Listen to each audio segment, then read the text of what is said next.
दोस्तों, पूरी दुनिया कोरोना वायरस के दौर में जी रही है। पूरी लाइफ स्टाइल बदल चुकी है और हम घरों में कैद हैं। जीवन की रफ्तार मंदी पड़ चुकी है, लेकिन इस बुरे दौर के बीच हमें एक पॉजिटिव चीज दिख रही है और वो है प्रकृति। पृथ्वी अपने घाव फिर से भरने में लगी है। इंसान के घर पर रहने के चलते भारत के कई शहरों में प्रदूषण कम हो चुका है। नदियां साफ हो रही हैं, इतनी साफ कि पानी पीने योग्य बन चुका है। इस बीच सबसे अच्छी खबर आई थी कि ओजोन लेयर का छेद भरने लगा है। लिहाजा दोस्तों, हम आपको बताने वाले हैं कि कोरोना का नेगेटिव पॉइंट दुनिया देख रही है, लेकिन जो पॉजिटिव पॉइंट है वो आपको दिखाते हैं कि अगर आपके हाथ से एक चीज छिन रही है तो दूसरे हाथ से कहीं बेहतर मिल भी रही होती है। हम आपको दुनिया की सबसे बेहतरीन जानकारी से रूबरू करवाएं, उससे पहले आप चैनल को सब्सक्राइब कर लीजिए ताकि ऐसे रिसर्च बेस्ड जानकारी आपको मिलती रहे। और कमेंट करके जरूर बताइए कि ये सकारात्मक पहलू आपको कैसा लगा। तो चलिए दोस्तों, शुरू करते हैं। नंबर 1, साफ हो रही है धरती की हवा। भारत में लॉकडाउन के चलते हवा काफी साफ हो चुकी है। सैटेलाइट से ली गई हालिया तस्वीर में दिख रहा है कि भारत के अलग अलग शहर जो भयानक प्रदूषण से जूझ रहे थे, वहां स्थिति शानदार हो चुकी है। प्रदूषण का स्तर बहुत हद तक गिर गया है। सैटेलाइट मैप के मुताबिक 24 मार्च से लेकर 24 अप्रैल के बीच पूरे भारत में नाइट्रोजन डाइऑक्साइड कंसंट्रेशन में तगड़ी गिरावट देखी गई है। तस्वीरों से पता चल रहा है कि प्रदूषण के स्तर में 40 से 50% की गिरावट देखने को मिली है। हालांकि उत्तर पूर्वी भारत में नाइट्रोजन डाइऑक्साइड कंसंट्रेशन अब भी थोड़ा ज्यादा है, क्योंकि ये क्लस्टर पूरी तरह से कोल बेस्ड पावर प्लांट से लिंक्ड है, जहां भारत का सबसे बड़ा पावर स्टेशन विंध्याचल सुपर है। पावर प्लांट और गाड़ियों से नाइट्रोजन डाइऑक्साइड सामान्य तौर पर निकलता है। इससे पर्यावरण बहुत दूषित होता है। ऐसे में लॉकडाउन के बाद इसमें बड़े पैमाने पर कमी देखने को मिली है। नंबर 2, भर रहे हैं पृथ्वी के घाव। अगर लॉकडाउन में कुछ अच्छा हुआ है तो वो है प्रकृति की दिन प्रतिदिन बेहतर होती तस्वीर। सबसे अच्छी खबर यह है कि ओजोन लेयर का छेद भरने लगा है। इस बात की पुष्टि करते हुए साइंटिस्ट ने बताया कि आर्कटिक पर 1 मिलियन वर्ग किलोमीटर चौड़ा छेद अब बंद हो गया है। सबके लिए हैरानी वाली बात है ये, क्योंकि बचपन से लेकर अब तक इस ओजोन के बारे में हमेशा चिंता वाली बातें ही सुनते आ रहे हैं। बस पहली बार अच्छी खबर सुनने को मिली है। धरती की इस गंभीर समस्या का इस तरह से खत्म होना एक बड़ी उपलब्धि से कम नहीं है। ओजोन लेयर में 1 मिलियन वर्ग किलोमीटर क्षेत्र में फैला हुआ एक दुर्लभ छेद था, जो इस महीने की शुरुआत में वैज्ञानिकों द्वारा खोजा गया था। छेद होने के पीछे नॉर्थ पोल पर कम तापमान को माना गया था। अगर ये छेद हवा की धाराओं के साथ साउथ की ओर बढ़ने में कामयाब होता तो इससे इंसानों को सीधा खतरा होता।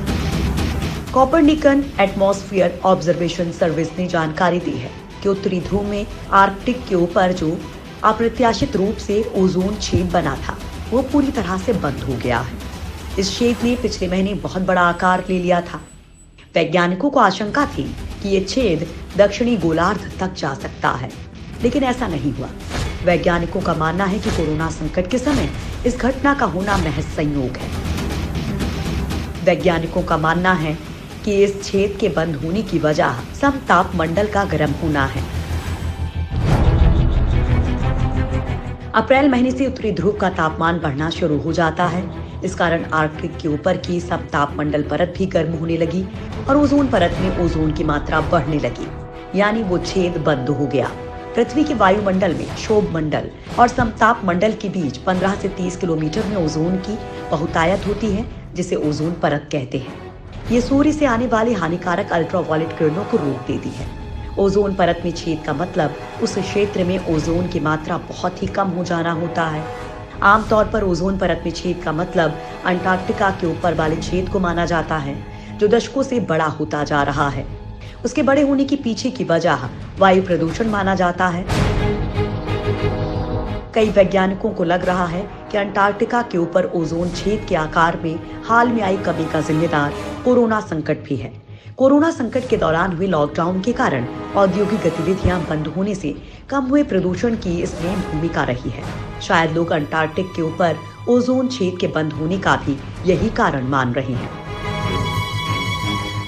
नंबर 3, वाह, साफ होता जा रहा है पानी। देश भर में लॉकडाउन की वजह से फैक्ट्रियां बंद हैं, कल कारखाने रुके हैं, यहाँ तक कि इंसान भी अपने घरों में सिमटा हुआ है।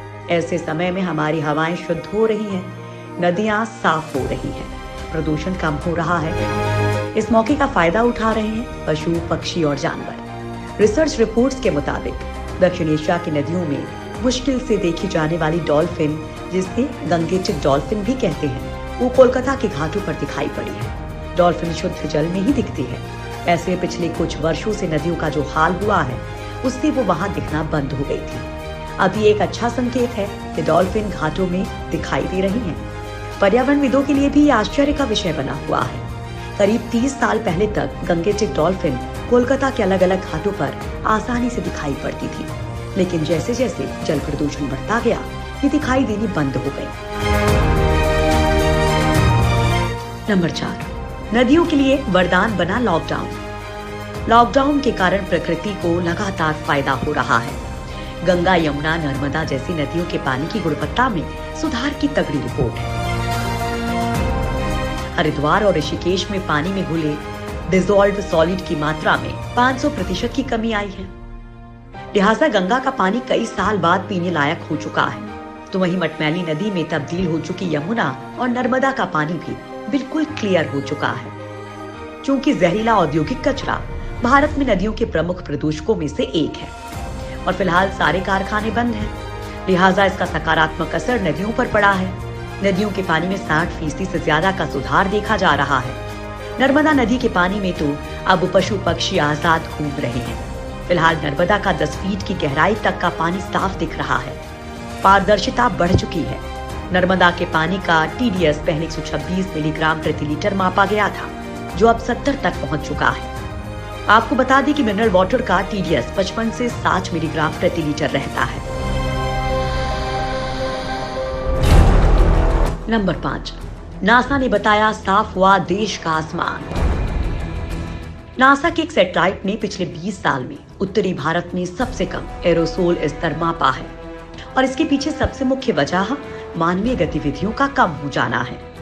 एरोसोल ऐसे बहुत छोटे सॉलिड और लिक्विड पार्टिकल्स होते हैं जो विजिबिलिटी कम करने के साथ इंसानों के फेफड़े और दिल को प्रभावित करता है। इंसानों द्वारा बना एरोसोल प्रदूषण के घातक स्तर को बढ़ाता है। इंसान फसलों को जलाकर, जैविक ईंधन जलाकर ये पैदा करते हैं, जबकि ज्वालामुखी, जंगल में लगी आग और आंधी आदि से प्राकृतिक एरोसोल पैदा होते हैं। नासा ने मैप के जरिए इस स्तर को दिखाया है।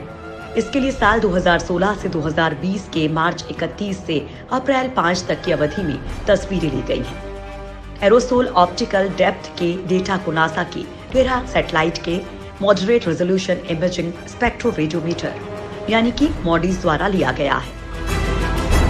नंबर 6, 75 साल में पहली बार साफ निर्मल धरा।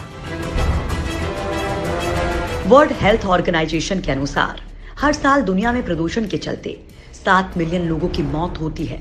ऐसे में सिर्फ डेटा ही नहीं बल्कि आपकी आंखें भी साफ मौसम को देख सकती हैं। साफ नीला आसमान और साफ हवा प्रदूषण रहित तस्वीर दिखा रहा है। लॉकडाउन के चलते कई शहरों में प्रदूषण में भारी गिरावट देखने को मिली है। इस दौरान सड़कों पर वाहनों की कमी और पावर प्लांट्स बंद होने के चलते हानिकारक PM 2.5 और नाइट्रोजन डाइऑक्साइड में कमी देखने को मिली है। भारत के जो 21 शहर सबसे ज्यादा प्रदूषित थे, लॉकडाउन के चलते वहां प्रदूषण 80% तक कम हो गया है। वहीं वैज्ञानिकों के मुताबिक धरती इतनी साफ इससे पहले द्वितीय विश्व युद्ध के दौरान हुई थी। इसका मतलब है कि पृथ्वी 75 साल में सबसे ज्यादा साफ हुई है। इस साल कार्बन उत्सर्जन में 5% की गिरावट आने की उम्मीद है।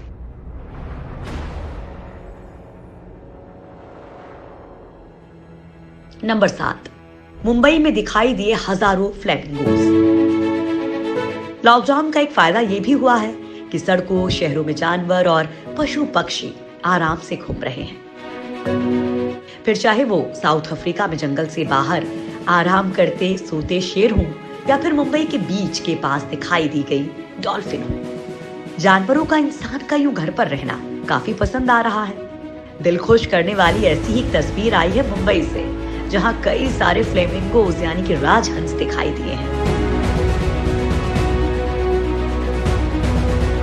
झुंड में खूबसूरत चित्र बना रहे ये फ्लेमिंगोज नवी मुंबई के पास देखे गए हैं। इस तस्वीर ने कई लोगों का दिन बना दिया। इंसान के अंदर रहने के 2 महीने के भीतर प्रकृति किस कदर अपना रूप दिखा रही है। किसी ने नहीं सोचा था कि लॉकडाउन प्रकृति के लिहाज से इतना अच्छा होगा।